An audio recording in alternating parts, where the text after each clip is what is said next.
What is going on, guys? Welcome, episode 9, Knights of the Square Tablet, joined by some barely recognizable folks over here. We'll start off with the guy on the bottom, best voice in gaming, and now the cleanest man, shaven man in gaming, Scotty Games. Hey, what up? What's going on? And the man who's showing off his new Metafy merch. I hope I got that right. The coach also slightly shaved, mother forced it. Soder Dave. What's going on, Mr. Dave? Good evening. It looks like all our fans who've been yelling about us all growing mustaches have completely lost the battle because everyone's copying the champ here, going clean shaven. Anyway, it's been a few weeks, gentlemen. Yeah, I'm glad we're back. Yeah, I'm happy to be back. We love making content for all you guys, but unfortunately, when you mostly cover one game, sometimes the developers don't give you any content to talk about, and it's been a little bit, so we were just like, we don't want to just half-ass through episodes talking about nonsense, so we took a few weeks off, and now we feel like we have something good for you guys. So, yeah. And anything new with you guys before we get into main content? I know a lot of stuff's been going on. We've all been competing in events. I know Dave almost won a peasant cap. Yeah. Well, I don't want to bore you with the details, but basically, tournament here, event here, this and that and the third. Unfortunately, that peasant cap will never be mine. But just the idea that it would have been mine is enough. I think what I'm going to have to do, Dave, is like find one on Amazon and send one to you and make you wear it during the I'd like during that. the cast. That would be great. And Scotty, what's been going on with you? I've seen you playing a bunch of games, streaming a lot of hours. Yeah, I've been playing a lot of Chiv still, and a lot of D4 as well. I haven't been. I just did the Emperor Bubbles event with you guys, and that was fun. Yeah, but, that was a lot of fun. Yeah, but nothing too crazy or competitive or anything. Just grinding out the TO matches and having fun with the boys. So. Gotcha. I've been doing much more events, I feel like, the last few months than I ever have in the last 2 years. It's like almost every weekend I'm booked out. Yeah. Between the MCL at Tournament Grounds, the clan battles, and what other events are going on. I think there's a free-for-all event coming up soon. I might try to make it. We're gonna see. So I'm going to keep my title. You're going? Yeah. Well, free for all is my jam, so I'm gonna try to make it if possible. But that community has pissed me off a little bit with the teaming on me when I'm in pubs with them. So we'll see. I don't know how much attention I want to bring to them. Might have to go in disguise again, I remember last time there were archers and they would target the streamers. Yeah, I know. They would Ryan do nothing but target. Ryan Mold told me that he had people just targeting him the whole time, and Yeah, I was like, right. yeah, I don't know if I want to go play in something if that's something that's gonna happen to me. But I mean, in the Emperor Bubbles FFA portion, people were just like running away from me and hiding, or like it was funny. I had the People were opposite doing... problem. People walked up to me and did the beg emote like this, and they would like let me kill them. Yeah. Oh okay. no, Yeah, I didn't have like, that. People were coming after me the whole time. We have the fake Emperor and the fake Strida, who are both really freaking good, chasing me around in the TO and stuff. It was really funny though. Yeah. All right, so let's get on to our topics. And anyone following the genre will see that Mordhau released on console. It's something that a lot of people thought was a cash grab initially. I think we all kind of had that opinion. One last, shot at some money before we ride off into the sunset for some good old fashioned cocaine and hookers.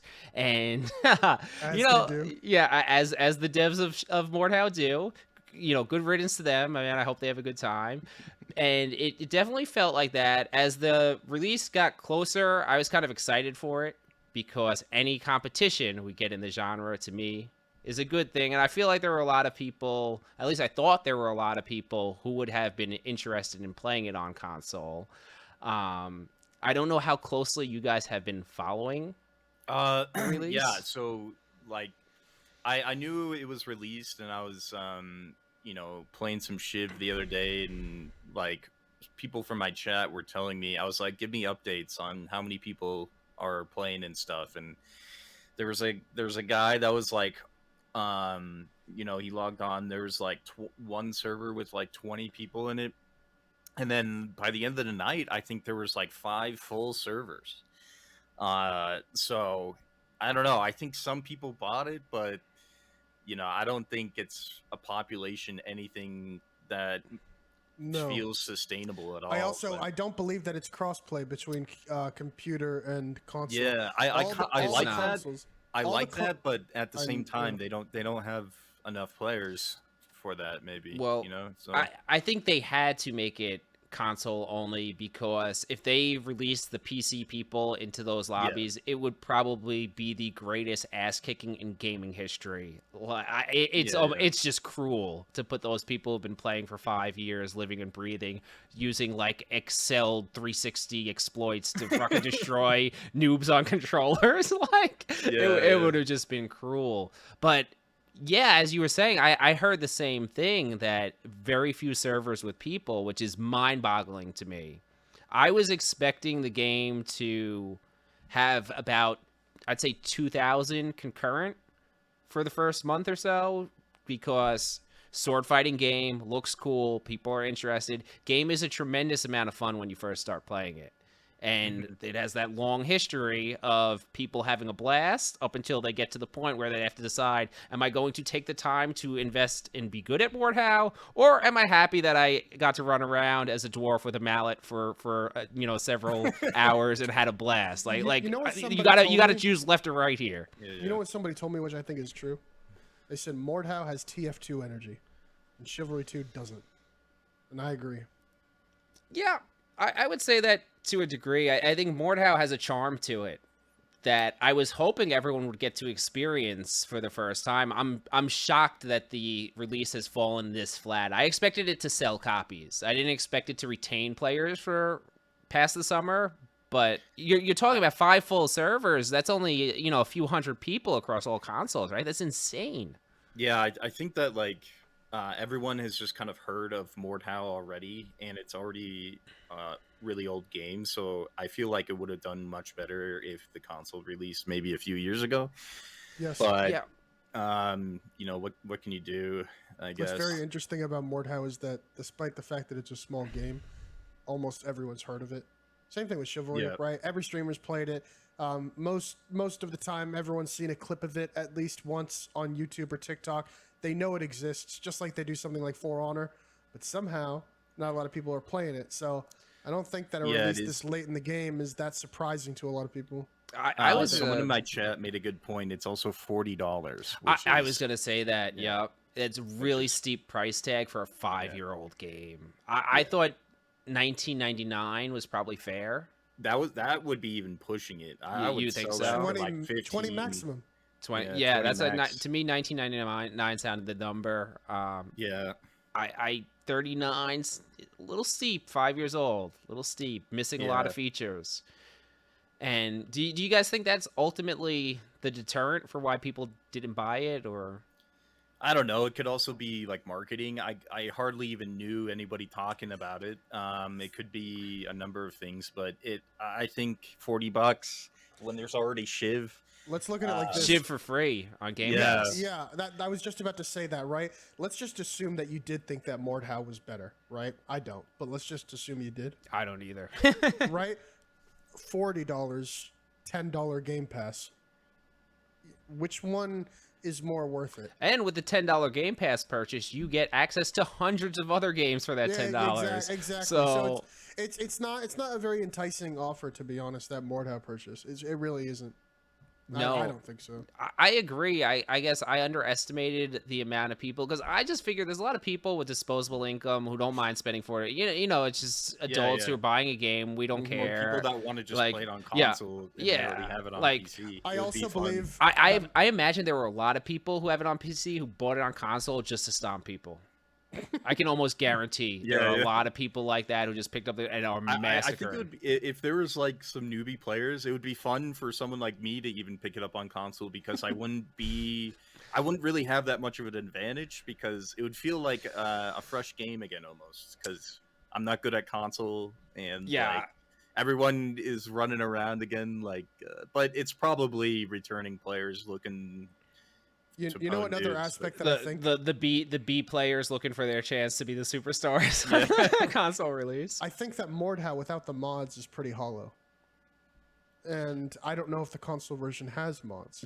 It does not have mods, and I believe it doesn't have custom servers. I don't know if it has server browser to actually join their servers, but it doesn't have custom servers.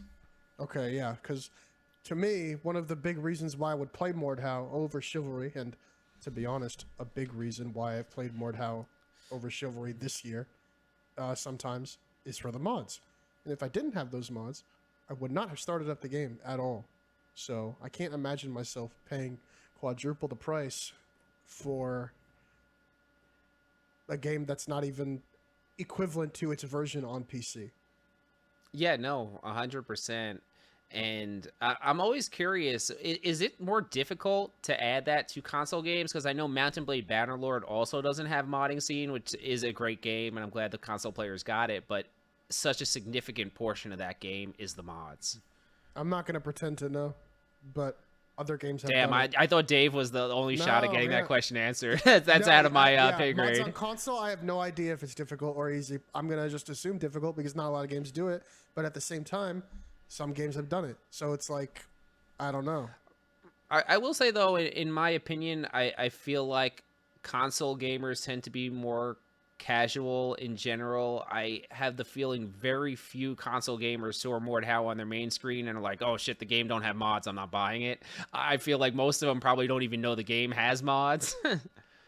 No, but a lot of the reason why you've seen Mordhau blow up is a lot of cool clips that they have, like the Star Wars, right? Yeah, I people was just running gonna around say with the Star Wars people running mod. around with lightsabers, the survival RPG. No one cares when I mention that, but it's a dope open world. It survival sounds game. awesome. I Yeah, do it care that is. you mentioned it. I've never played a mod in Mordhau. I'll admit that. It's It pretty dope. sounds cool. I'm like always, Yeah. yeah, I should check that out and make a video or something, and I never do it. Or if you're part of the competitive scene in that game, right? Obviously, they have some competitive-based custom maps that they've made to play, and it's like missing out on all of that for more for higher price. I just don't get it. It doesn't make any sense. Are you able to plug in a mouse and keyboard in Mordhau console? Does anyone know that? That would I be an don't interesting know. thing to Probably. see. I don't know. Yeah, and if you could, then I don't know. Yeah, I don't know, but There's less of a stigma with keyboard and mouse games on console these days. Like, it's just kind of expected that you should be able to do that on most games. Yeah, console. yeah. But I was just thinking that's a big reason. That would be a big plus for it only being fighting other console players, so no cross parties or whatever. So I don't know. It would just be interesting to see how many people are plugging in their keyboards playing that game. well, right now not many are playing it, so Yeah. so very Yeah. few. They Yeah, might that's have true. disabled it. They might have disabled it. Yeah. don't I know, mean, if man. they were smart, they would have disabled it, but with any of these developers, you can't guarantee stuff like that went into the. Mm-hmm. And if one Into the guy thought process. bypasses it, then obviously that guy's going to be significantly stronger against all Yeah. the people who can't use a keyboard and mouse legitimately. And it's not that hard to bypass it. So, Right. I don't know. Yeah. Now, I will say, to me, I was excited for it to come, and I was hoping I could make some content on it and would be able to, at least for the summer, kind of alternate between games and get a little variety. Because I don't know how Scotty gets on Chiv for like 6 hours a day, like 4 or 5 times a week. Like, I can't do it. I break down, man. It's too mentally No way, fatiguing. Scotty. No way. I don't Yeah, even like believe that. I need some variety. So I was hoping for that. I don't think it's gonna happen. But to me, watching the console release fall flat, no one was streaming the game. I went in on PC that day to try to stream it a little bit on TikTok. My viewership completely plummeted to the floor. And going on in PC, I thought people were like, oh, it's coming out on console, so let me check out the game again and try it out. Because, when something has hype around it, people get interested. 2 servers in NA filled with people, all level 200 plus, just murdering everything. So, like, I was like, there's just no one interested in it. So, to me, the console release falling flat is the death sentence for Mordhau. Yeah, I mean, it had a good run. I don't 5 think years? 5 years? Yes, I don't think it's bad. This genre is low key cursed. All right, no game in this genre just continues to grow after release forever. So No. getting that amount of sales while being a relatively small studio, even if we did blow the money on hookers and crack, Look, it's still a good run. the amount of sales they got, they won life the first month it released. That was already, I think, a tremendous win. Probably why the game never got support again is because they were rolling in the banks. I think they are making a new game. So I've heard that too. yeah. So if they are, then hey, it seems like everything worked out. Yeah. No, but I think it's just going to be a bleed out from this point, except for the last few, those people who are on the middle of the day level, max level, still grinding away. They'll stay forever, but I can't see the population ever going back towards the game. I think it's also a very good job for their first game. That's another. Oh important God! thing to mention. With the amount of early access indie games I played, been sent keys to, what they made is an insane achievement with a small team to have the success they did. Like the amount of indie games that come out that you never hear of that are just broken disasters is, I mean, you're talking hundreds of games a day, and for one to come out, sell that many copies, and mostly work. It was a great game for a long period of time. It's really a massive achievement by them. I mean, I'm sure even myself, how many games I've kickstarted or funded and they never came out. Like, this looks amazing. Let me go kickstart it. Yeah. 10 years later, I'm still waiting on Camelot Unchained. Oh my God. I'm waiting on so many different Indiegogos and Kickstarters.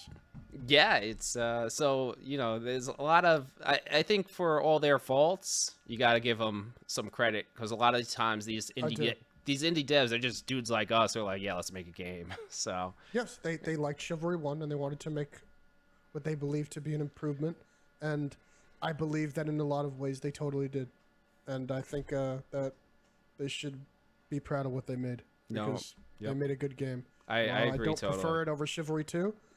I still have hundreds of hours in it, so they obviously did something right. Yeah, I still get the Mordhau better comments on TikTok occasionally. although now sentiment must not be good because people are trashing them in the comments, like just going at them.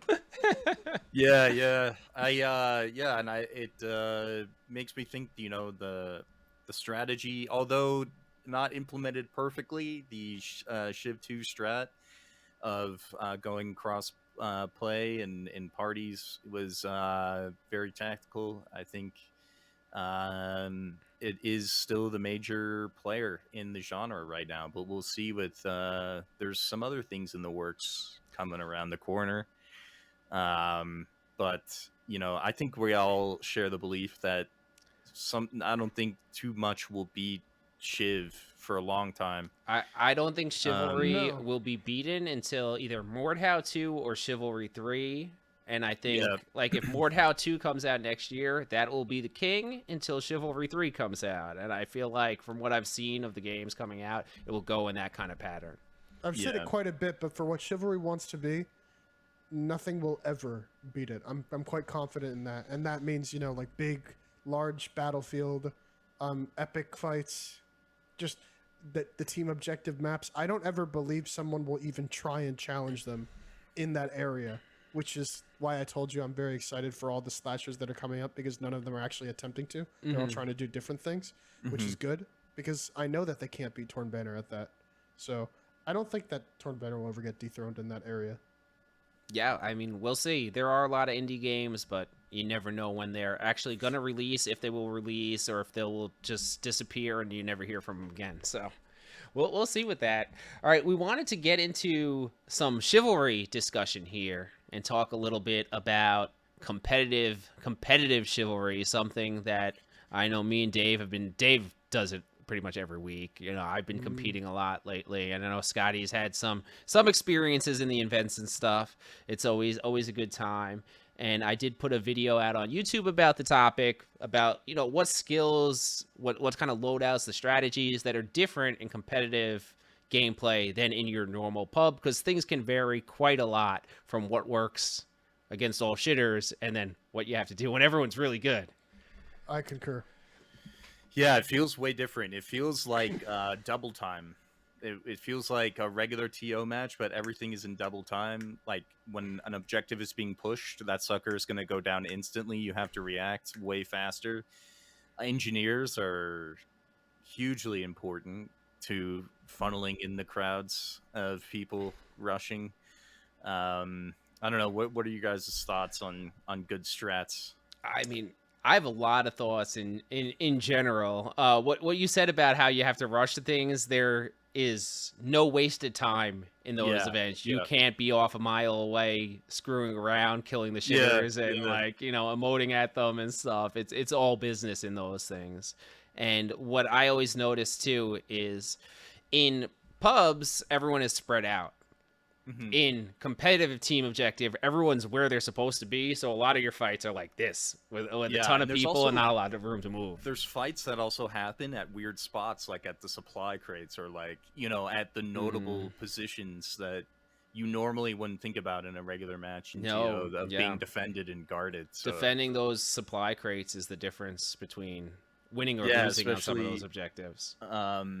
like on Fallmeyer, like the first objective where you unlock the prisoners. Mm-hmm. Like there's the supply crate on the side, people are defending that vehemently and rushing to get around, people are setting up barricades, and it's just like much more structured, man. It's crazy. Yeah, it's Something I'd like to highlight. I watched your video, Strida, Mm-hmm. on what you think about competitive play, and I liked that you highlighted something which is pretty important. That decision making ends up becoming more important than your mechanical skill. 100%. But I actually think you're half wrong, and I think it's because you underestimate your own skill.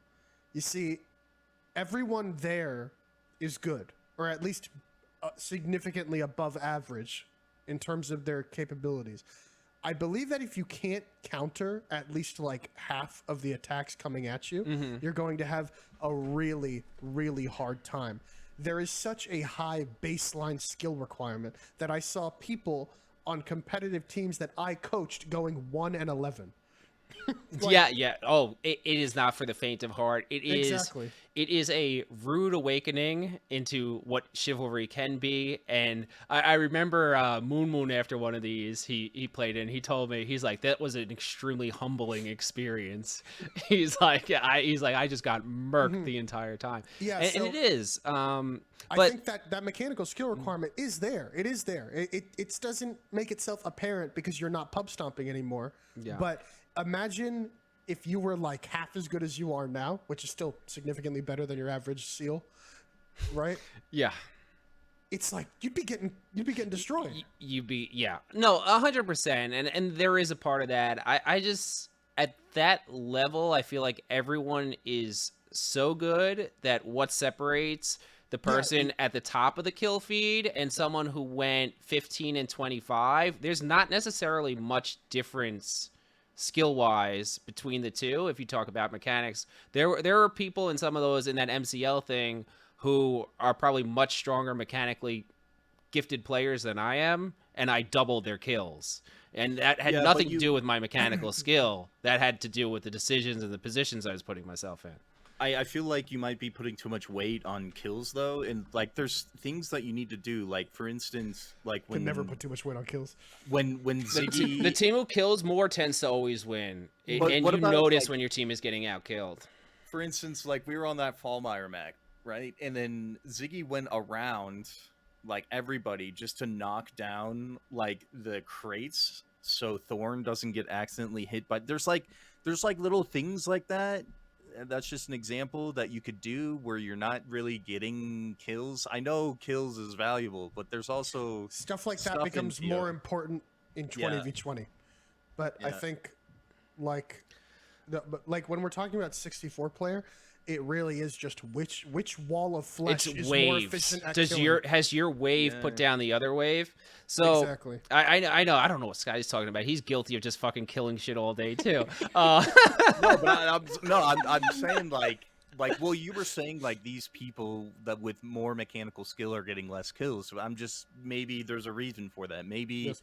they're playing a little bit more the objective. I noticed that the balance of the maps is better in 20v20, and also strategy matters more in 20v20, because like, let's say, how can I put this? If you're a good squad of 4 and you're making good decisions, you're a very small portion of the team in 64 player, but in 20v20, you're like a fifth of the team. So your individual actions matter a lot more, and they have a larger impact, both if you do badly or if you do good. So I do believe that when it comes to the actual decisions you make, and if they keep you alive or if they get you killed, they actually can help you win easier or help you lose if you're doing poorly. So that's why that's not only why I like 20v20 more, but that's also why I think it's more based on strategy than skill. But like I said, that baseline skill is necessary. If you go in and you are not just good, you need to be extremely skilled, then you get instantly whooped and put down by the horde. And on the kill topic, okay, and this goes good into what Dave was just saying. I still think the greatest determining factor in winning Chivalry team objective games is significantly out-killing the other team. If they're at the respawn, you can do the objective very easily. Yes. And you'll see that sometimes. In my last event, there were some real tough fights at the Gallon Court choke points and stuff. But once a team wipes and wins the fight, the objective is done.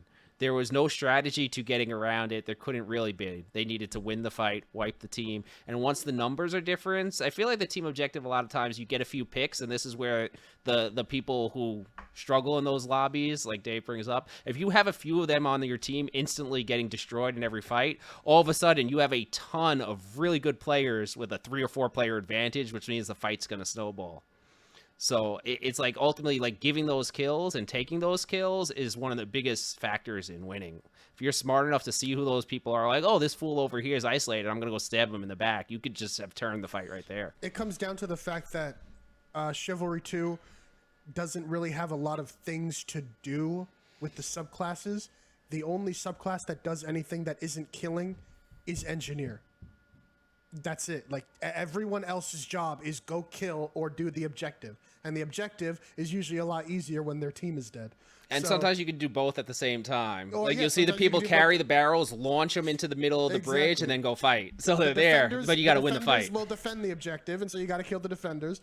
And the attackers will try and take the objective, so you got to kill them before they get to it. And obviously, that doesn't mean kill like an idiot, right? Killing intelligently is definitely better than killing like an idiot. I mean, but yeah. it does straight up come down to killing. If you go to kill like an idiot in those things, you're going to get put Yeah. down anyway, But, like yeah, immediately. I think that's why strategy ends up losing out on those on 64 player, because not losing out obviously, but just becomes less important, at least compared to your actual skill and decision making on the fly, because there is only 2 things to do. And if you're not one of the engineers, which are always limited in competitive because they're overpowered, then your job is to kill.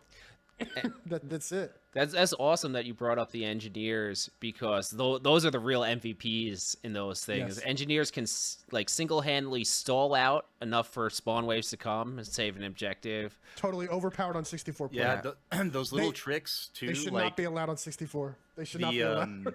the like the bridge on Lion Spire, setting up a ramp so people can get like those little like things like that engineers can do that people might not know about if they're just playing TO casually. It's like really impactful as well. I think. 100%. The knowledge the engineers need to do some of that stuff, along with actually pulling it out while not getting just instantly murdered in those lobbies, is pretty wild, and it's so important.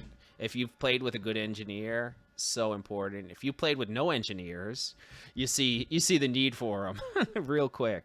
It's not possible. It's not possible to win on defense without engineers on 64 Well, player. that last event that we played, Dave, I don't remember which team in my Discord. The one team for the first 2 points of Galen Court had no engineers, and they just got ran clean over until they brought out some engineers. And then it was actually, I believe it was Dave's team. They brought out engineers, and then they were slowly able to. Maybe.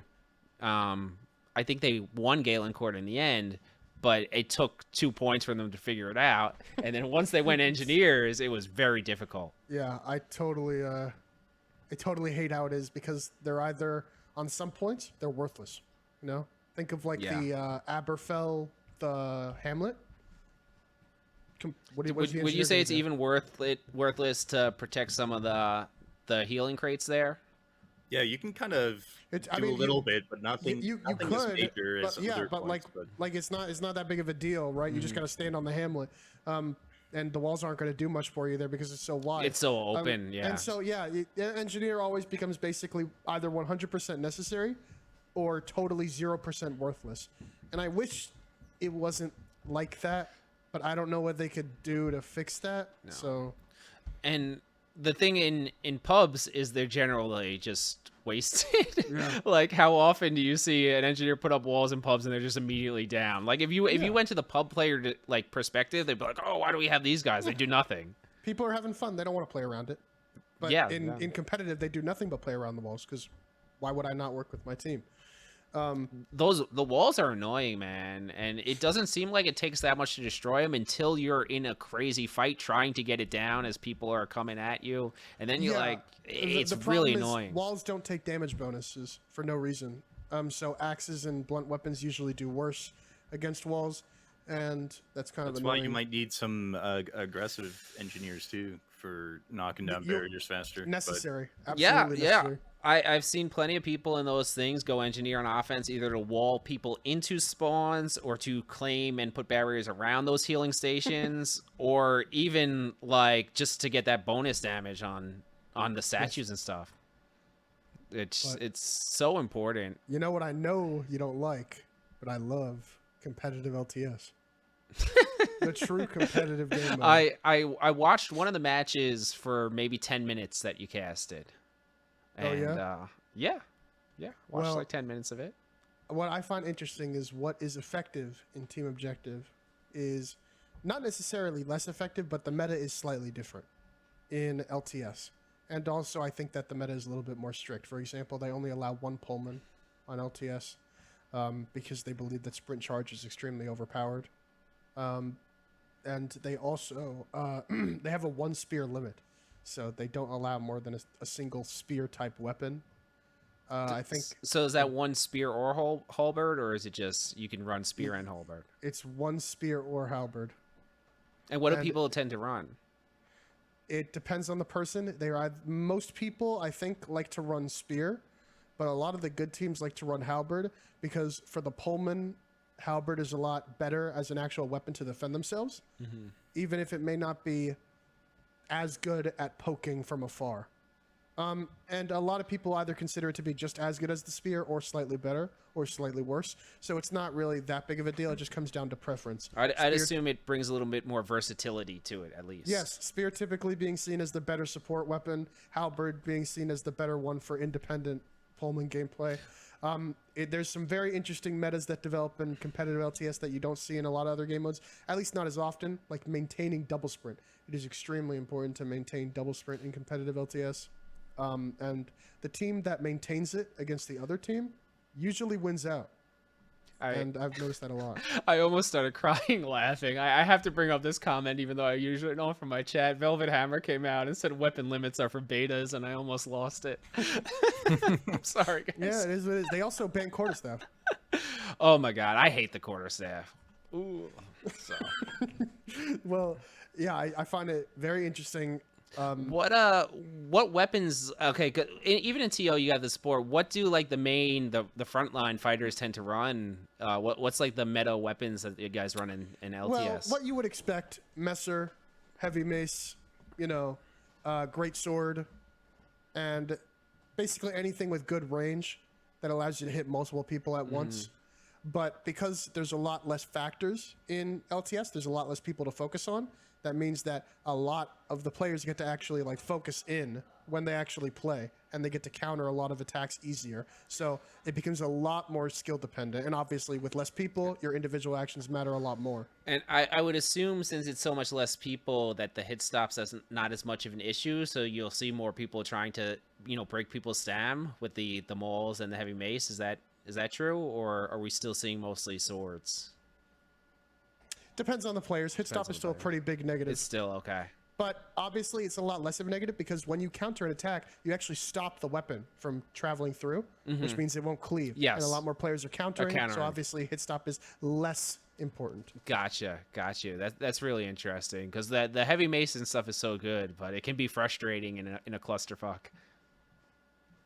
And I noticed Yeah. when I was watching you guys, it seemed like I know very little about the competitive LTS. I think my opinion on LTS in general has been long documented, but it seemed all the teams had different plays and strategies. It's like they went to their playbook before each round and like, okay, we're running this, and you see people all run off in different directions, like it was a football play. Like Yes, how does that there's a lot stuff more come up? strategy involved.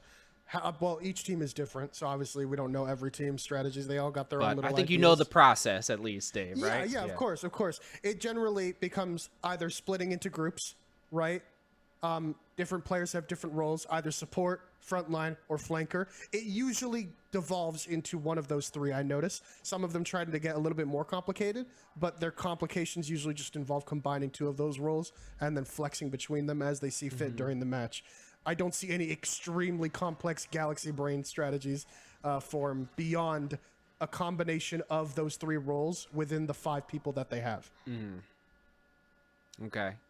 And I'm assuming like a lot of the actual combat comes down to, since everyone is so strong mechanically, it comes down to a lot of like target switching and stuff. Is that all communicated in Discord how you guys are going to do that stuff, or is it just A like lot of on it the is fly you see an fly. opportunity? Of course there are callouts. Callouts are necessary, but a lot of it is on the fly because Chivalry is just such a fast game. you know? Yeah.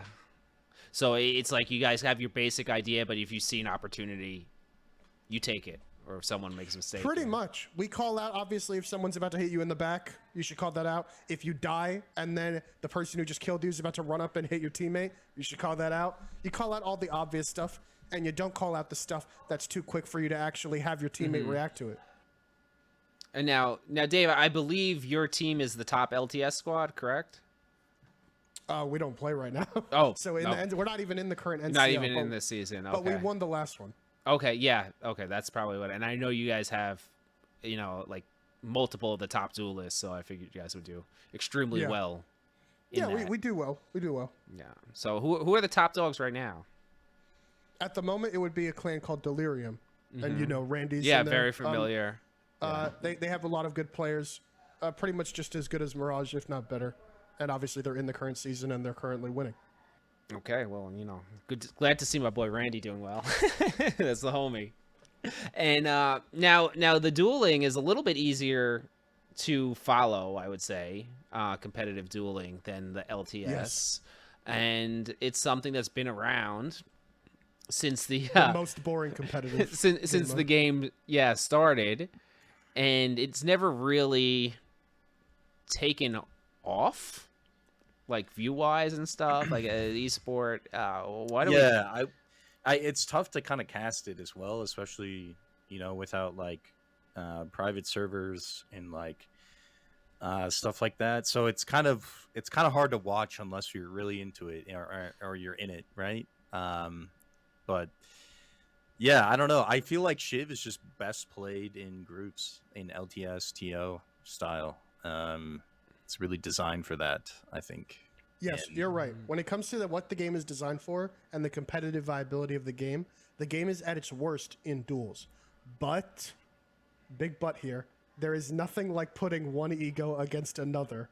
And then saying, ha, I beat you. There is nothing like that. There will never be anything like that. It is very reminiscent of the fighting game genre, and that's why there is such a catharsis to the people who obviously are dueling, and why it's so fun. Dueling is also one of the only ways to actually practice in Chivalry, because there is no way that you can just host an LTS game by yourself. Right. And and Dave, what so I've always said this, but Dave is experienced in every game mode at a competitive level. So Not free for all. as far as I know, there's only been one free for all competition. So Yeah, pretty much. So like how is the game different in those one-on-one scenarios than how you're fighting in something like Team Objective? Because I've told people before, I was like, it's almost you're playing a different game if you go with how the two are played. Like, well, there's usually two types of dueling: the one where you try and survive, and the one where you try and kill. The what I like about competitive LTS is you're really focused on killing quickly, because let's just assume you're in a 5v5 and all 5 players on both teams split up into their individual duels, right? That's not how it always happens. Obviously, team fighting is way more fun and it's just more common. But let's just say that happens. If you're in your duel and you don't die, but one of your teammates does, or two of your teammates do, then you guys are going to slowly get ganked over and over until you are in a 1v5, and then you lose. So it starts to become more interesting of not just how can I beat this guy, but also how can I beat this guy in 10 seconds or less. And that is so fun, and it usually involves mind games and mix-ups, and something that feels very much like you're playing a fighting game, and instead of a slasher. But I still like it. I kind of feel the same way in TO though. Like that's I've been dueling a bit more lately. I don't know, and I feel like in duels, it's much more of like a stamina game. Like you're paying way more attention to your stamina. In duels, you're focusing on winning, not winning fast. In team fights, you're focusing on winning fast. And that's in TO, and in TO, just like kind of what you said in LTS, it's like I concentrate a lot on trying to kill someone as fast as possible, or I'm backing off because I know I'm outnumbered or I'm in a bad position. But LTS is kind of like that as well, except it's like always sort of a group fight unless you're splitting into 1v1v1s, which rarely happens. And you're splitting your time between, you know, trying to see where your teammates are at in relation to you and the enemy, and maybe quickly killing off a few guys and then going on to the next fight strategically, trying to surround each other. Also in LTS, do you guys play on the competitive maps like Gallon Court? Because I know there's like two groups that start on either side, and like what happens a lot, at least in the matchmaking form of LTS, is one side will just get destroyed and the others just collapse on the other side. Because LTS is played 5v5, so all of the players spawn together anyway. It's a small enough group to where they don't get split. I think if I'm correct, you guys don't actually put the mode to LTS in the server browser, right? You guys play on a free-for-all or a team deathmatch server? Most of the time, they do an actual LTS server. Okay. But during one tournament, they decided to do a team deathmatch server instead. That might have been what I watched. To make it go by because LTS had issues. By the way, every update LTS breaks. That doesn't help its competitive scene at all. Oh, man. Well, I wish they would put it back on the menu because we just got announced Volley, so. Oh, God. Hurts my soul. Is Volley really coming back? It's coming back again. If We're running it back like the fourth time. Jesus when you guys are playing just like PUBG, right? You ever get into a fight with a guy for more than like 10 or 15 seconds and you're like, God, this guy won't let up? And it just feels irritating? That's like the weird feeling you get when you notice that you're not helping the team. You're caught up in this duel, and it's basically just draining your effectiveness on the battlefield. Because if you weren't fighting this guy, even if you didn't kill him, but you knew if you could just get away, that you could do so much more. That's how it feels in a competitive environment to kind of be, I call it being trapped, or marked, or man-marked, kind of like in a sport, you know? Guy just marks you, and he's not really too focused on beating you in any meaningful way, but just distracting you. Nullifying your effectiveness as much as possible. And you got to kill him, but you can't kill him, so you're stuck. And the whole time you're like, fuck, I got to get out of this. Exactly. I've had that happen in the CompTOs where I got caught out of position and I was dueling someone for somehow neither got ganked an excessive amount of time. And I'm trying to like pull out all the stops and get the wildest drag because I'm like, I got to fucking kill him because I got to go. I got to go. You're like, I got shit to do. I got to work, man.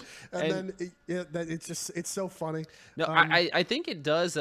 It changes the combat when you know there's a time limit you have to kill someone, because then you're gonna stay in that kind of back and forth more. There's gonna be less moving out of range, back in range, all that stuff, and you're gonna have to take more risk, pull out the moves early. You can't spend 30 seconds conditioning someone because you're gonna get stabbed in the back. This actually works in some people's favor in competitive LTS because you'll have a not so good player who at least is decent enough to actually keep himself alive, and their job is just stay mark up. The good guy. Yep, be like, hey, that guy. You're just defense. Busy. Keep that guy busy and don't let up. And it actually works to quite a good degree. Another thing, people who are very specialized in surviving 1vx's, they'll actually try and grab the attention of multiple people and just not die. So you hold off these guys while we go gank one of their weaker players, and then we'll be back. Exactly. Yeah. And if you can do that, surprisingly, in competitive LTS, you really only have to keep like two guys busy for like 10 seconds. and then the profit starts to show. Their team starts getting ganked and going down in numbers, and then by that point, it doesn't even matter if you died. The other two are about to get destroyed. I'd imagine with some of the Vanguard like movement and dodging, it could be very frustrating to get them out of there or force them into that fight where you can kill them. Oh yeah, for sure. Some classes actually become a lot more useful. I think that Man-at-Arms is a very bad class in Team Objective, but I think he's a very good class in LTS because that shield obviously becomes more valuable because it keeps getting refurbished every round, and also the dodges are very good at surviving like 2 or 3 people. They're not good at surviving 10 people in TO. But they're very good at surviving like 2 or 3 and just kind of like juggling them and not dying. Right, just keeping them just out of range, or just keeping one of them in your range where you can counter and just keep moving. I could see that being extremely frustrating. That's what's most interesting to me in this topic, that the game balance initially doesn't seem that balanced to a lot of people, but in different modes, the metas change, and it's very interesting to see that. I think it's the worst in duels, but it gets a lot better in LTS and TO in different ways, and I like that a lot. I've heard the metas are even different in every region, which is always interesting to me. I don't know what is true or not, but I heard something about Asia and Archery. Like, so I've never seen them play, but I've heard the metas are different per region, which is nutty. Archery will never be meta. No. Speaking, we didn't talk about competitive viability of Archery, and I'm firmly of the opinion, unless you're Steppo or Dave, you're a detriment to the team. If you're in comp, like you just lost the game at Champ Select. The main advantage of Archer is that you can kill people without them being able to defend themselves, and that's really good in a competitive lobby because competitive players are good at defending themselves. But the actual kill rate of Archer is very low compared to melee weapons, so it ends up just not being too useful if you can't hit your shots. I mean, it seems obvious. It is obvious. Well, you not only have to hit your shots, you have to hit them at a faster rate than the melee players can kill people in the melee. Yep. And you need to target the good players too. That can be quite difficult. Yes, thank you for telling me about the peasant cap I was running around. Yeah, unfortunately, all those good players, man, they got the best drip. It's very easy to spot them. But I always said, to me, what makes it so hard for them, unless you're able to consistently hit shots at the rate of like someone like myself, Scotty, Randy, Peon, those guys can kill people in the melee. Unless you can keep that pace, it's not viable, because then you miss a few shots and all of a sudden we started that melee up 2 people. Now we're up 3, 4, 5 people. Maybe if you want to like arch someone off the ballista or something. A lot of objectives, you can't be an archer on that objective. You'll die, and so that is a big detriment to playing Archer. Yeah, and as I said, unless you're Dave or Steppo, it's probably not going to work. I was watching in my last event, one of the guys got to Dave in melee range. And I'm like, oh boy, he don't know what he's about to get into. Like, about to get dunked on. A lot of the reason why Crossbowman is even considered viable is because he has a banner. If he didn't have that banner, most likely people would just consider Archer bad flat out, like not even worth playing. And I kind of agree with them. Yeah, I mean, so with the I've never, I have like no experience on Archer, but so with the team utility it brings along with the one-shot potential, that's what makes it more viable. It's mainly just that he generates banners faster than Guardian. You get more banner charge if you land a headshot. And so if you can land more headshots, you get more frequent banners. So if you're not hitting your shots, not healing your team. If you are hitting your shots, you're healing your team more than a Guardian. So just the amount of pure utility you can bring, it's like the skill cap on that is so high that you can just be nonstop putting out banners. I didn't know that. Yeah, I didn't know that. That's interesting. Not a lot of people consider, well, some people consider Bowman good in TL, in competitive TL. I don't. I consider him very low tier. His only utility is killing other archers. Yeah, I think we have similar opinions in that. It's like, to me, like a Widowmaker in Overwatch or something. Unless they can consistently hit all of their shots the whole game, they're gonna miss at some point, and then they fuck the team. I agree. And yeah, all right, let's move along here. We got a little bit of time. I hope everyone enjoyed the competitive discussion. Our last topic is about the long-term viability of the slasher genre. Since now, I don't know how long the genre has been around. When did Chivalry 1 come out, Dave? I'm clueless on this. Let's say a decade ago. Okay, decade-long genre, and they've been notorious for poor player retention. Yes. Yes.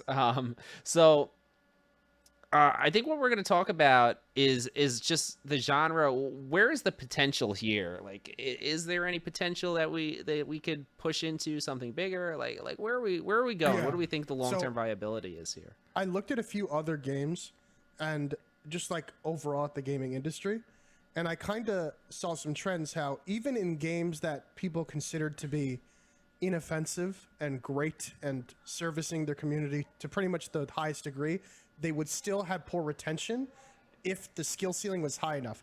And I believe that it is possible, I'm not saying it is, that it's possible that Chivalry has a high enough skill ceiling to where even if we had no issues with our game, that it would not grow after a few years. And you see this. I know you put down in our document. You think this is just kind of like fighting games in general. Yeah, I think Chivalry can be compared to the fighting game genre in that the skill ceiling is very high and it becomes inaccessible to newer players the more the game is out, the longer the game is out. I mean. Which- So yeah, if yeah, a new sure. I player would wants to agree with get that, in yeah. now, especially if they want to get into the game competitively, then minimum he's going to have to train 2 years to catch up to the other players who have been training for 2 years. And even if we say he has to train half that time, right? That's still a year. Like that's not right, you know? No one wants to No. train a year to be competitive at something. So it ends up being like, okay, you know, is this completely inaccessible to new players? And the question is, I don't know. I don't know. I mean, I would still say it's better than other genres like Dota 2, for instance. You need like 30 years. You need like 20 years. Like these people have been studying the game for like my brother. He's been playing it, you know, forever, dude. And that's the only game they've ever played. So I think it is a little bit better than other games. And you can kind of there's a lot of there's dueling, and I feel like I've seen so many people just from my stream get good really, really fast if they really want to. So I don't think it's not possible, but it's definitely harder. But I definitely agree. Like I was a big Mortal Kombat player, and like the longer that the game's out, there's fewer players that are your skill level to play. The player pool becomes smaller, and you're fighting the same badasses over again. So I think that's one of the bigger problems too, and which is going to be very important, is to constantly getting fresh new blood into whatever game is the most popular in that genre. Like Chiv 2, for instance, the updates help a little bit, bringing fresh blood. The PS4 introduction was huge. And that was like a great time for new players to come in too. So for me, like if this genre is going to succeed, they need to find a way to refresh the amount of blood that's in the game currently, while also making veterans happy at the same time, which is kind of hard to juggle a little bit, Well- especially in a competitive environment. You know, more competitive games are high skill ceiling games, right? But I have a weird kind of thought process on this, and you guys can correct me if I'm wrong here, but I think if you eliminated all of the jank from Chivalry or Mordhau, the skill cap in the game is still high enough that people would be really good at it and still be able to beat people easy. So if you took out all the ballerina stuff, all the reverse overheads, all that stuff, if you just played in the confines of how the game is supposed to be, I still think that's a high enough skill cap for people. So I think if a game maybe eliminated some of that stuff, you would get a little bit better retention. Did Chivalry 2 eliminate enough of it, do you think? I think for general lobbies, they eliminated quite a bit of it, so it's a lot better than Mordhau. And I also think doing a lot of that stuff is so gatekept that such a small percentage of the player base knows how to do it that it's not really that much of a problem. Because if you're playing in a I think it's 64 perfect player the way it is right now. Yeah. lobby, it's not going to happen too much. But there are people who go past that and like, hey, I want to go get better, I'm going to hop into the free-for-all lobby, and they just get absolutely shit stomped by the level 800s, and then they're like, oh yeah, I'm never going to fucking learn how to do this. And you know, a lot of that information and stuff's not accessible. But I think there are people like, I mean, all three of us play pretty much bread and butter. You don't need to do that. So I think they could remove that stuff and make it a little bit more accessible and tone it down a little bit, and it would be a step in the right direction. I also wonder that if they fixed everything, would newer players have a harder time killing veterans if everything was like perfect? In TO, I think Because there is some squirrely stuff that happens that I don't know. It's just a funny I thing think I thought. I think it's important to say a game can be not viable long term, but still be very successful. So remember, I was talking about the fighting game genre, right? I think that the fighting game genre has poor player retention across the board in the entire genre. No I don't matter how like good the fighting game is. games. I know. There's not a lot of people do, but at the moment they're extremely profitable, and there are a ton of fighting games that release all the time. Street Fighter, Mortal Kombat, and the newest Guilty Gear Strive, Dragon Ball FighterZ. They keep releasing like hotcakes, and they keep selling too. Sell a tremendous amount of But copies. their players always stop playing over time, and they don't grow over time. And I think that's because they become less accessible as people get better in them. And I believe that it's possible that Chivalry could be like that, but that's not the worst thing, because the fighting game genre is healthy and striving and gets more games made for it and is growing. It's just that the individual games don't grow past their initial boom. I also think what helps the fighting games, like you're talking about, is its viewability. I don't think that duels and stuff have good viewability yet. Like I think watching... it depends how they're watched. If you watch someone duel in first person, like I could put a clip up and people love watching a first person duel clip. Good, yeah. Now, if you're in spectator mode, watching someone cast it, unless the caster is very engaging, it's not that exciting to watch. Right. And then you compare that to watching like a Street Fighter tournament or a Super Smash Brothers tournament. You can see everything that's happening. It's very understandable.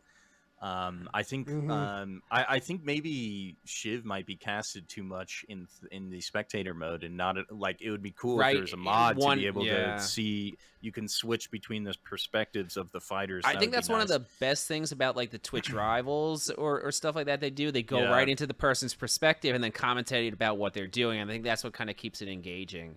And like I watch quite a bit of. I've gone into the rabbit hole of watching EA UFC TikTokers. I got into watching that because I was into the boxing game Undisputed that came out. I'm very into that type of fighting game, and I got sent. Now they're all on was it EA UFC, and it's very exciting because you get big moments, and then everyone's hyping. You're watching the stream, or you hit someone with a head kick. Everyone like that's cool no matter what. You hit a spinning back kick, and like you're watching them do it. So I think like stuff like that, and right when you're down there with the streamer is what makes it a little bit more exciting. Unfortunately, Chivalry 2 doesn't have any spectator tools. I think if they had some way of getting in like one of those elite like duelists, like their first person perspective or whatever, even without playing in first, it would be much more entertaining to watch, and they kind of alternated between people. I don't know, because I think there's a lot of creative things they could do with the spectator for sure. It would be cool to even have peasants in the audience that are like Twitch viewers that are like that would be amazing. That can like throw stuff from the crowd into the that's stuff we did in our stuff. Yeah, like after the match or something, you can like do a Twitch command or something, and like you can be a peasant that's like throwing... thumbs up or thumbs down for execution. Thumbs up or thumbs down. That'd be dope. Like there's a lot. I feel like private servers and stuff could be potentially huge for making the viewing experience of these things better. They're just terrible now, man, and they wouldn't let players into the private servers.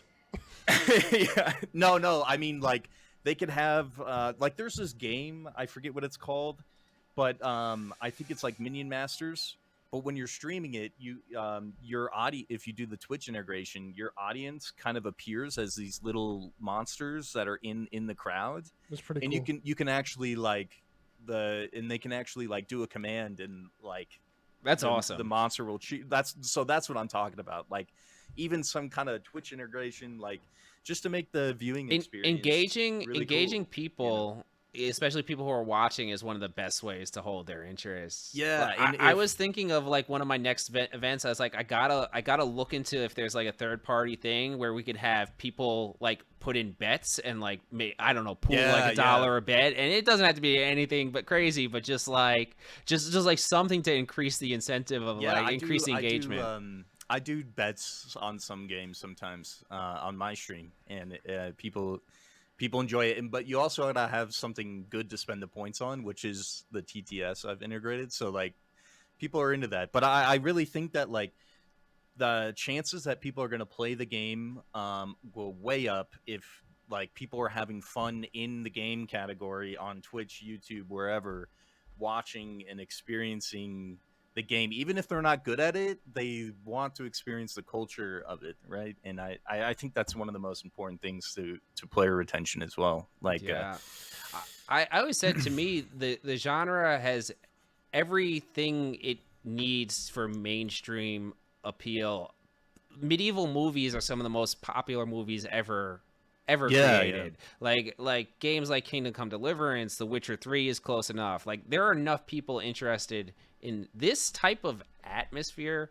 It just needs the right studio, with the right marketing. It's always kind of baffled and me the right how streamers playing it. Yeah, it's always kind of baffled me. I've how said before it's how not bigger. It is big though. That's what I'm saying. It is big. It does not have a big core player base, but Chivalry is not a small name. Every streamer played it. Yeah. Everyone saw it on YouTube and Twitch. Everyone knew, like when it popped up, right, and when it released, and even for quite a few updates, it was big. It just didn't keep anyone. I think For Honor is kind of like the example of what could be, except the game is so bad. And it still has popularity because it came from a big studio with a lot of marketing. Like Whenever people come on my stuff and it's like, "Oh, play For Honor," I'm like, For Honor and Chivalry are nothing alike. Yeah, they're nothing. Not the same, they're not anything like the same amount of experience. It's like playing Mortal Kombat or Dynasty Warriors or something, but it's not like playing Chivalry. Right. But like, I think it at least though shows what that game sold a ton of copies and maintained a good amount of players. Still and sells. I think more like in name value than it did in actual game quality. Looks gorgeous, looks really cool. But I think that AAA marketing, the AAA attention to details that keep casuals in, I think that's what separates it. Well, they also hit on all three fronts: Samurai, Vikings. And Look, I have no problem with it. The characters look sick. Everything looks cool. And I don't see why Chivalry, with their graphics, the resources behind them, the marketing, and just the changes they would make to more casualize the game, I don't see why that couldn't be as popular or more so than For Honor. In my opinion, it's such a better game. If they released... I don't know, For Honor 2 and made it like Chivalry, it would be a way better Honor game. has waifus. Yeah, the problem is, that too, right? For Honor has a very I think a good assortment of casts. A good assortment of casts, a good cast, and all the characters are pretty recognizable. A lot of people know Lawbringer, even though they've never played For Honor. He just looks so cool. I played for one day and I recognized the knight and the guy with the axe. Yeah, Warden, Raider, right? Cool characters. Chivalry's more like create your own character. Not a bad thing, obviously.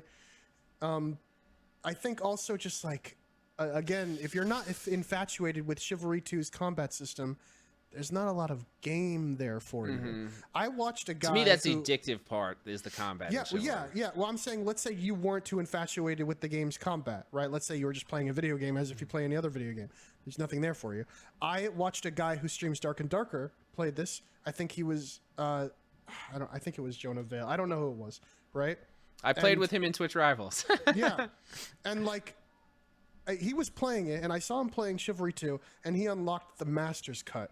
The haircut, the little bowl, and he looked at it. He just got pissed. He's like, "What the fuck is this? This fucking stupid haircut. Why am I gonna play this game? There's nothing here." And then he turned it off, and he just didn't want to play.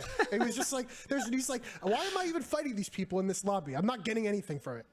And he got really. He sounded like he hated this game, and it was just like, I couldn't even The like, thrill of the game, my man. The thrill of the game. That's why exactly. you're in there. Yeah, if you're not totally infatuated with the gameplay and its combat, then there's nothing there for you. That's the problem. For Honor has so much stuff, and it's just stuff.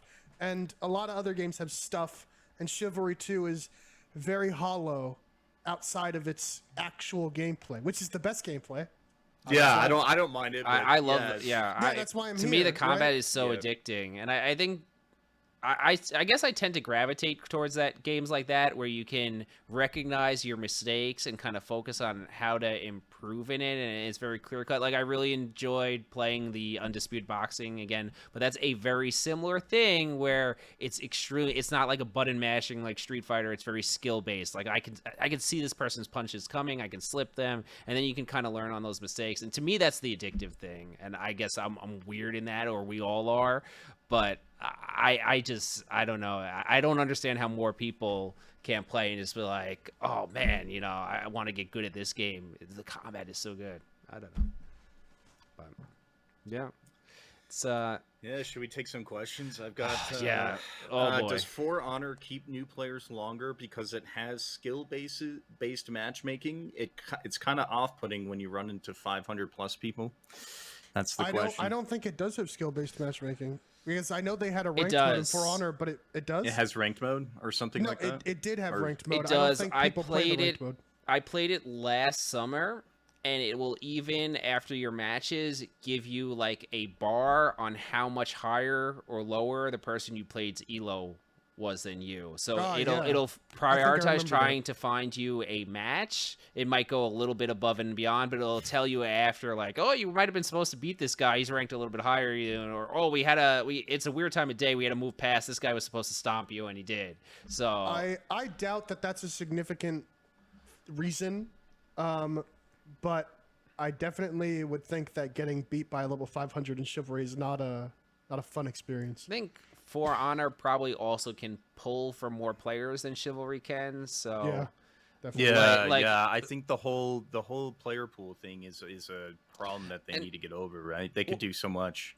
I've done some thinking, and I feel like Chivalry at any time, because the only thing we have public is Steam charts, which Chivalry tends to have about 2,000 people on at all times on Steam. And I figure they probably have this about the same on every other platform, give or take. Epic probably has the most for PC. Then you got Xbox and PlayStation. So I feel like concurrently you're talking about 8,000 to 10,000 people probably on at any time. And you that's honestly pretty soft estimate. I think you could say double that fairly Yeah, I think reasonably. it's a soft estimate. But I still feel like that's not enough players to put a system like that in, because as Dave has said, as Scotty knows, we run into a lot of the same people in server, even with that amount of people. We online. run into a lot of the same people in every server, and also only one game mode realistically is playable. I mean, if you've ever matchmaked for anything besides 64 player, you know how dreadful it is. You know how annoying it is. So clearly we have a player count issue, right? We're not retaining players, and we ran out of markets to go free to play on. So I think, yeah. I think we have a healthy amount of player base for if you want to play the game, but if you want something like skill-based matchmaking or whatever, you don't have enough players for that. It's just not. Not a possibility. I don't think you do. But I think if you got rid of the unranked versions of them, then you would. If I deleted 3v3 and only had ranked 3v3, I think you'd see some people queuing for that.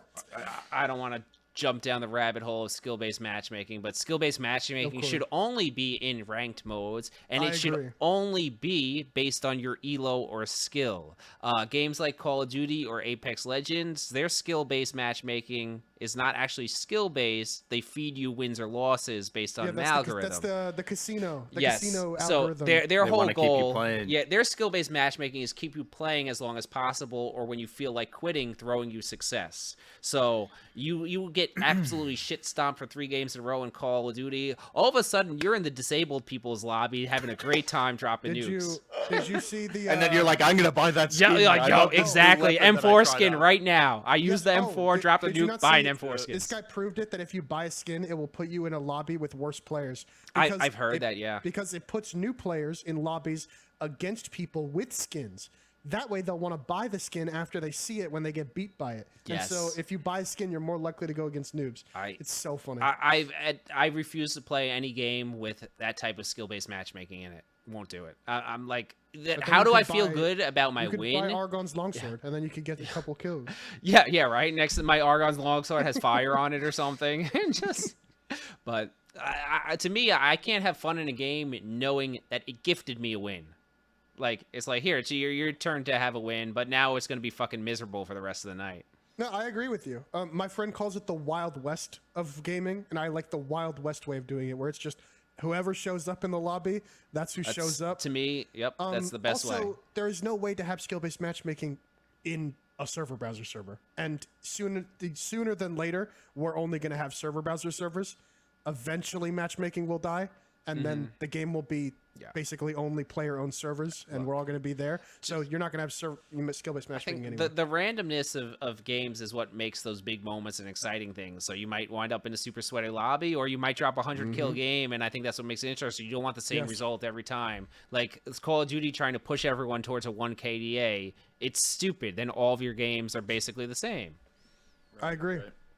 All right. Any other good questions? No, they're just saying we want boob sliders, boob and ass sliders. That's what I'm doing in my chat right now. I agree. Yeah. Speaking of that, I was thinking of picking up Conan Exiles on the Steam sale, and I was like, will I get TOS'd on Twitch if like someone just runs in front of me with their dick out? Like, You can Oh, I censor it. played Mortal Mortal Online 2 with dicks out for Harambe mode. I think it's allowed. I think it it's didn't allowed. get banned. Okay. I back then when I tried it, I didn't have as many viewers, but yeah, I was looking at my own schlong. Well, I played Mortal Online for like an hour and a half and returned it on Steam, but now that I know you could whip out your dick, I might change my opinion on the game because I said it was like the worst game I ever played. That's one of those weird games I watched people streaming, and I was like, it looks kind of good. I mean, and then I threw it up on my PC, and I'm like, why does it look fucking terrible? There were people floating in the air, like as people are hitting me from a mile away. Like, I couldn't do the PvE combat, dude. It I mean, felt the PvP so bad. is okay, but like when there's Chiv out and the amount of work you need to do just to find fights, I don't know. Not worth it. No, It's not worth it. no. People like Jonah Vale love that game, though. Speaking of Jonah Vale, in theory, it looks so good to me. It looks so fun watching people. I just He likes the little too old school. Yeah, he got a little too angry over the Master's Cut, but he has a total point. To play a game, you want stakes, obviously. It's a given that you want stakes, and unfortunately, in our favorite game, there is no stakes, and there never will be. And that's unfortunate, and that's also why I like comp, right? Because it adds stakes to the fun gameplay. Right, and right. That's all we want. We want to feel like our wins matter and our losses matter.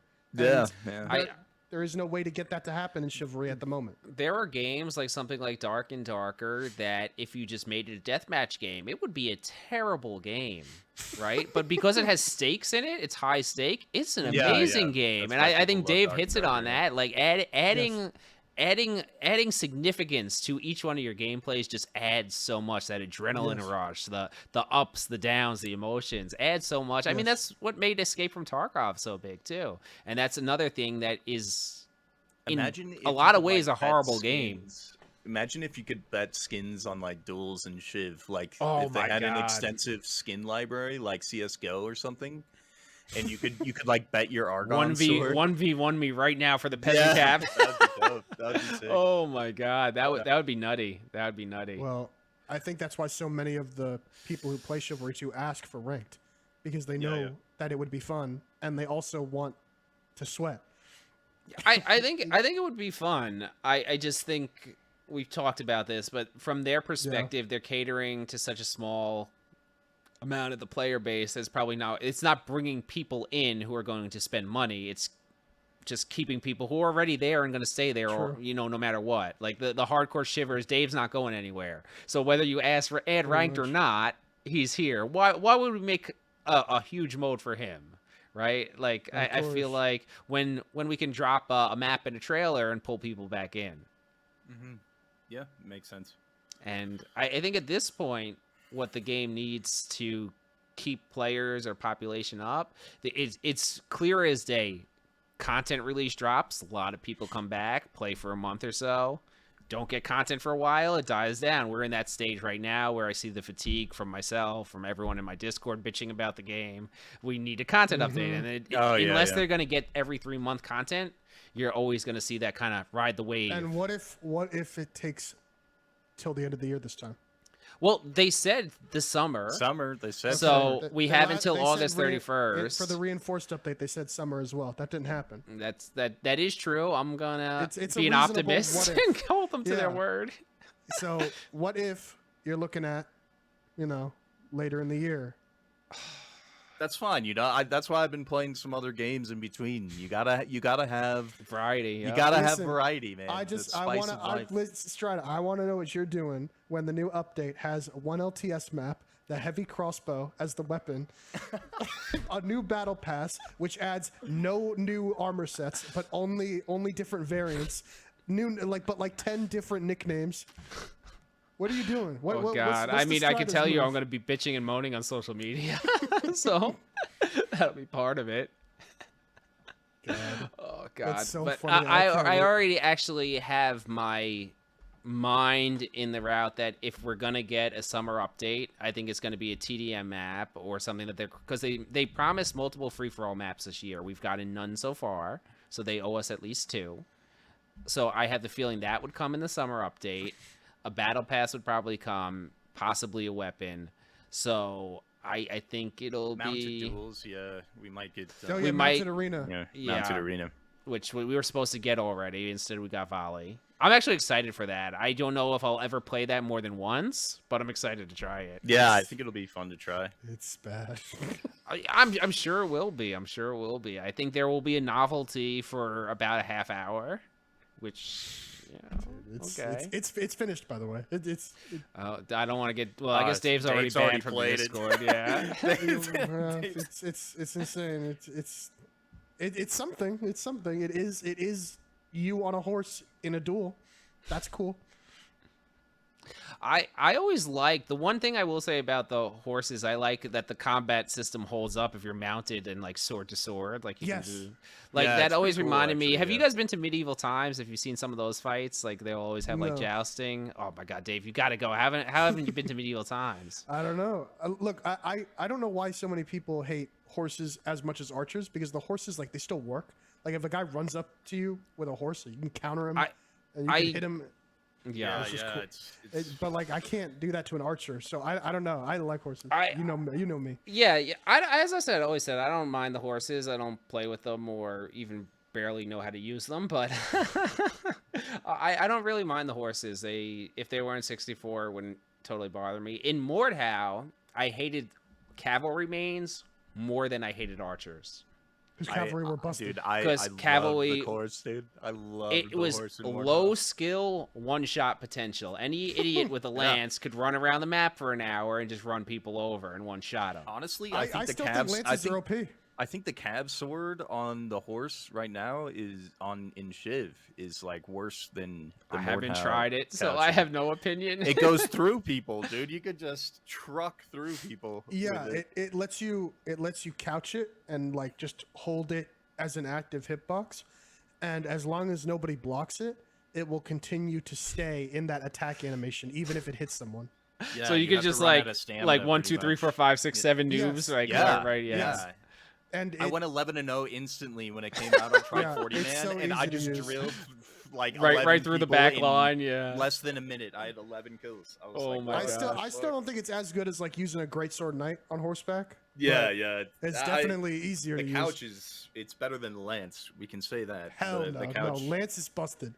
Lance one shot. No, but you only have 3, hits with it or whatever. The cav sword, it's you could. So I guess you gotta go with a lance with a cav sword secondary if you really. Yeah. Maybe go lance first and then cav sword. I mean, obviously lance is good, right? Oh, lance is busted. 200 plus damage. Okay.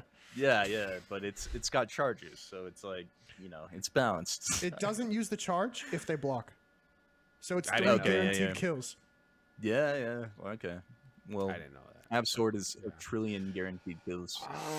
Let's see what I got over here. Versace said PvE content can help when it comes to player retention. He said, I used to play For Honor longer because of the PvE stuff. It was challenging and fun. A lot of people played Horde mode in Mordhau as well, which I never played. I would have You know never what? played You know that, what people never played did. Horde mode in? Can you guess? Was Chivalry 1. Oh. Horde mode was very popular. I was about to say I was Call like, of Duty no, Zombies. Yeah, I was like, No. I mean, Chivalry 1, it had Horde mode. It was incredibly fun. You could fight skeletons and orcs and giants, and it was super fun. It's definitely not as advanced as Mordhau's new Horde mode, but they added that post-release. So there's no reason why Chivalry 2 can't add Horde mode post-release. It was If they not did complicated. a slight fantasy twist with that too. Yeah, that'd be it was kinda so cool. fun. It Look, was Maybe the you can get best. power-ups and like. I remember this Horde mode. It was called like Crypt or something. So fun. You're killing skeletons, and it was like old school skeletons too. Like you hit them and they bleed, and it was so funny, and it was really enjoyable. So I don't know why they don't do that. I would play a single player RPG Kingdom Come Deliverance with Chivalry combat. Sign me up. Take my money. Of course. But I don't think Chivalry is ever coming with a PvE mode. I No. would just say there's zero chance. I've said the first person who makes a PvE slasher is going to make $1 bajillion easily, because I a honestly slasher feel like MMO as well, maybe even like, even a a good toned one. down Chivalry combat is way easier to pick up for a casual than Kingdom Come Deliverance's combat. I agree, and I also think that lock-on combat for melee games is cringe, and I just think I it's hate like, lock on. I just, Yeah, me I, too. after playing Chivalry for so long, I straight up think that lock-on is inferior, in pretty much every way. Can't go back. Can't go So back. I think that a PvE game like Chivalry would be like 10 times better. Amazing, yeah. Maybe I not for love fighting it. giant dragons and stuff, but I'm still like, as a of the combat system. perspective that slashers in PvE are not that fun. I still have yet to be proven wrong. What one have you but it's not really a played? slasher. Like, so I'm probably with you, and I would never play Horde mode. Period. I have zero interest in it. I won't like it. I won't play it. So like that type of PvE, I won't. But I love games like The Witcher or Kingdom Come Deliverance. If they had some sort of like active combat system, it could be so toned down from Chiv. I would enjoy mean, the hell out of it. I mean, Warhammer looks like it would be fun for a I day didn't or play two. that. I didn't play that. I mean, Dark and Darker. Imagine Dark and Darker without PvP. Oh, it's that's what I said earlier. It's a terrible the game. Worst game Dark ever. and Darker as even Team Deathmatch would be a horrible game. Yeah, Horrible. The PvE in that game is fun with a buddy though, because it is hard and like you have to kind of work together. But then after you do it, you're like, okay, all right, this is getting tedious now. I think it's fun because the experience, the risk, the loot. Yeah. But the Dungeons and combat is Dragons dog feel. shit. It is dog Yeah. shit. The combat is horrible. I don't know. I've yet to be proven wrong. Like, I would love to be proven wrong. Is what I'm trying to say. That I have yet to see a really fun slasher that I would spend 500 hours at least in. That's PvE based. quite a lot of hours. I mean, yeah. I mean, all right. A compared to Chiv, single though, player or, like, game for me, you have a compared to other 20. PvE games. You have a 20 to 30 hour window for single player to finish, or I'm probably never gonna play it again. Which Okay. it's a Yeah, character but like flaw. ARPGs, but I play. Have you it's guys all ever PvE, played and I Dark play- Souls or Elden Ring or anything like that? Yeah. refuse to play. Okay, right. Just replace all the parts where you dodge rolled with countering. Boom.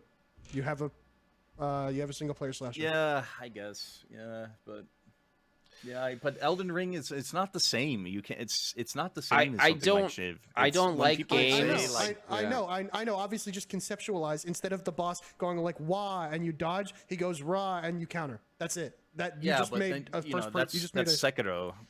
There's already games out there. I don't like Sekiro. Dark A lot of people Souls think style Sekiro's really combat. good. Yeah.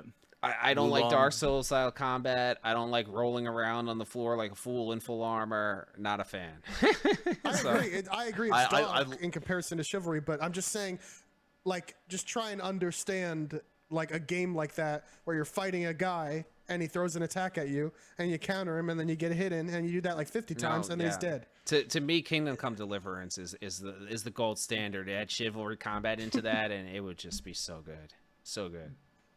I enjoyed Probably. my KCD playthrough. My chat knows who was there for that. I got to start up on that again. I've been ADDing with other games, and Yeah, I did Medieval Dynasty the other day on stream, and it was actually a lot of fun to do. Yeah, I saw you playing that. How would you think? I played really it a long time enjoyed it. ago. I really Yeah. enjoyed it. I mean, it's slow, but there's kind of good opportunities to make No, content it's like and stuff in methodical, there. and you're like building Yeah. a little civilization, and they have bandits now and stuff, right? I played Yes, it I like haven't seen a right when bandit they yet, released it, but yeah, and it was we kinda fell dog into water. we fell into the rabbit hole of me hunting for like 2 hours, and I was like cutting down trees to climb on top of them and try to kill bears by chucking like 30 spears at them, and it was a lot of fun. It was a lot of fun. I really enjoyed it. I played a little bit off stream today, actually.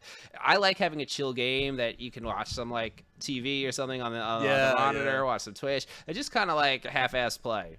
So I liked it. We got Clay is asking, in addition to more content, does anyone like playing defense? No. I do. How about balancing that so it's I not like it dog on- shit in typical Clay standards? The only map that I really hate playing defense on is Dark Forest. I just hate it now.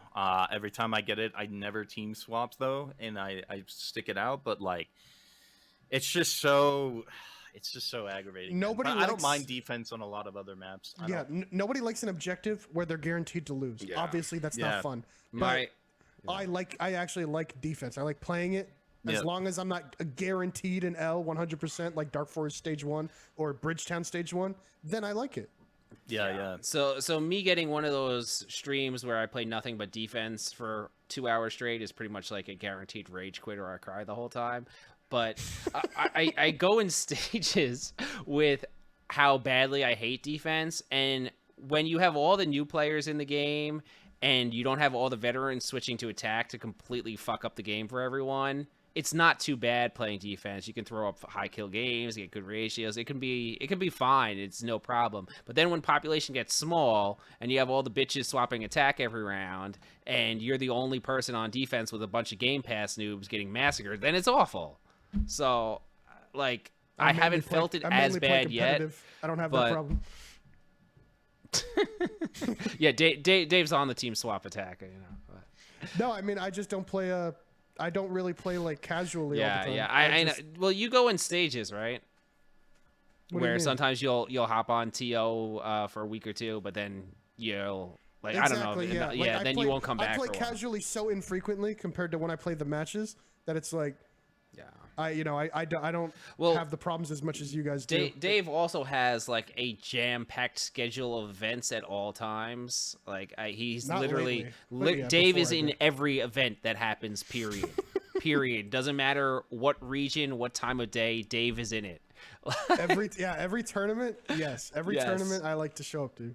Dude, I'm like I can handle like one of those things a month, and I'm like, yo, I'm cooked mentally. I need a break. Dave is like Friday, Saturday, Sunday competitive. He's like, I got LTS Friday, duels on Saturday, free for all on But Sunday. you play in pubs, right?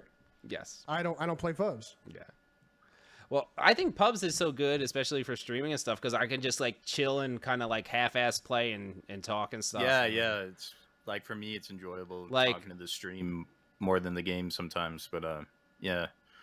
Like when we're playing pubs, you can multitask. I'm playing, but I'm all like autopiloting, so it's just all muscle. You know what I mean? Like I might not even know what objective I'm doing, but you can do Yeah, that. When I'm in the comps, I talk a lot less. Obviously, I don't read the chat or anything. I'm focused on When what I gotta have to do. get footage, that's when I'll stream pubs.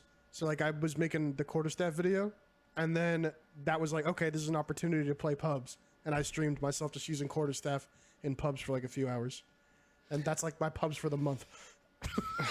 Azul says that he's going to dethrone Dave, When? and Guru says he already did. Who? That you have to Guru. That's got to be Guru? someone. Guru. Oh yeah, he might. He's a goat. Yeah. Okay. All right. Well, I'm sure Dave will have some tricks up his sleeve. Because the duel tournaments have been really like annoying to run lately because of all the issues. There's probably not going to be one until like private servers come out, so it's going to be a while before a lot of the good duelists get back to actually dueling competitively. All right. Look, sometimes a little bit of a lull in the action makes people excited for things to happen. You do it if you do it every week, then people get sick of it. So, not a bad thing. Anyone else have any questions before we end here? See, Cisa Consta Dave probably has tricks up his mustache. I can almost guarantee he does. Like, Always do. Dave's baiting these guys. He's gonna come out against Azul with like a candelabra or something and know some weird strategy to like. He's working on quarterstaff. Yeah, like some weird strategy to that no one else knows. I can guarantee you, he's a flute something. Dave's coming out. He's coming out with the secret Won't strats. hit him. Recorder. Yeah, Recorder. yeah. Dave comes out and recorders everyone to death. I was like, what the fuck? I don't know what to do. What even... Oh, they want to know why Scotty shaved. Because Yeah, I was looking why? like a homeless person. No, My you dude, weren't. I shaved today, and it was too much, dude. It was looking. I didn't see it recently. I didn't see. Oh, it that recently. yeah. I haven't shaved since the last podcast we did either. So it was like It's a been a month bit. of It's been a bit. raggedy, and I was like, I looked at myself in the mirror this morning, and I was like, it's time to get this creature off my face. Azul is challenging Dave to a 1st to 5. Oh God.